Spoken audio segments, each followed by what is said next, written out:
বন্ধুরা, রোশনাই ধারাবাহিকের আজকের এপিসোডে দেখানো হয়েছে আরণ্যকের মা বলে, গরিমা প্লিজ তুমি আমার ছেলেকে ভুল বোঝো না। আমি বলছি আমার ছেলের মনে সত্যি অসৎ উদ্দেশ্য ছিল না। আর এই মেয়েটার সম্পর্কে আমি তো কোনো কমেন্টসই করতে চাই না। আরণ্যকের দাদু তখন রোশনাইয়ের পক্ষে কথা বলেন। আরণ্যকের দাদু বলেন, রোশনাই আরণ্যক তারা যখন দুজনেই বলছে তাদের মনে অসৎ কোনো উদ্দেশ্য ছিল না, তার মানে অসৎ উদ্দেশ্য ছিল না। আর বাদশা তো এখনো গরিমাকে বিয়ে করতে চাইছে, তাহলে এতে ভুল বোঝার কি আছে? আর রইলো বাকি চকলেটের কথা। সামান্য একটা চকলেট দেওয়া নিয়ে এত বড় কাণ্ড ঘটবে? গরিমা তুমিই বলো, একজন মানুষ আরেকজনকে চকলেট দিতে পারে না, আরে একটা চকলেট নিয়ে তুমি এত কাণ্ড বাঁধাবে? মিনি বলে, রোশনাই এই তো তোর চকলেটটা আমার হাতে, এই নে তোর চকলেটটা তুই নিয়ে নে।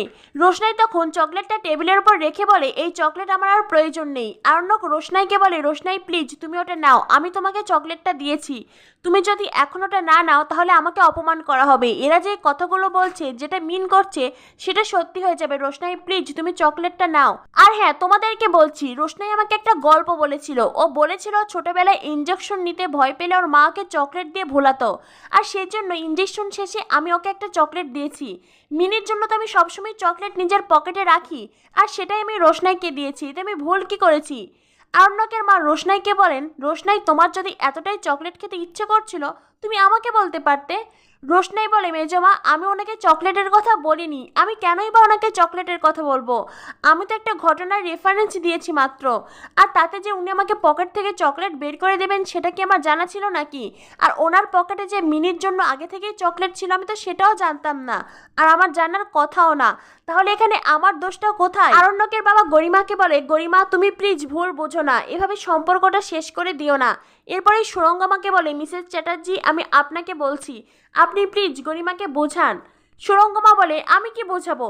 আর তাছাড়া আমার মেয়ে যদি বিয়ের পরে এই বাড়িতে সুখী না হয় তাহলে এই বিয়েটা হওয়ার তো কোনো মানে নেই। রোশনাই বলে, মাসি আমি এই বাড়িতে থাকবো না, সত্যি এই বাড়িতে আমি থাকবো না, আমি এই বাড়ি ছেড়ে চলে যাব। এই তো কদিন পরেই আমার পরীক্ষা, আমি বেনারস যাব, আমি আর ফিরবো না। আরণ্যক বলে, রোশনাই তুমি ফিরবে কি ফিরবে না সেটা আমি ঠিক করব।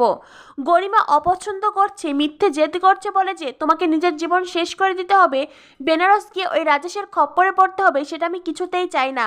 আর গরিমা তোমাকে আমি বলে দিচ্ছি, তুমি যদি সত্যিই মনে করো আমি আর তোমাকে ভালোবাসি না, তুমি যদি সত্যিই বিশ্বাস করো এটা, তাহলে প্লিজ তোমার যা ইচ্ছে তুমি তাই করো, আমি আর তোমাকে বাধা দেবো না, আমার আর কিছু বলার নেই। রোশনাই বলে, স্যারজি আমি এই বাড়িতে থাকবো না, আমি বেনারস থেকে ফিরবো কি ফিরবো না সেটা আমি নিজেই ঠিক করে নেব।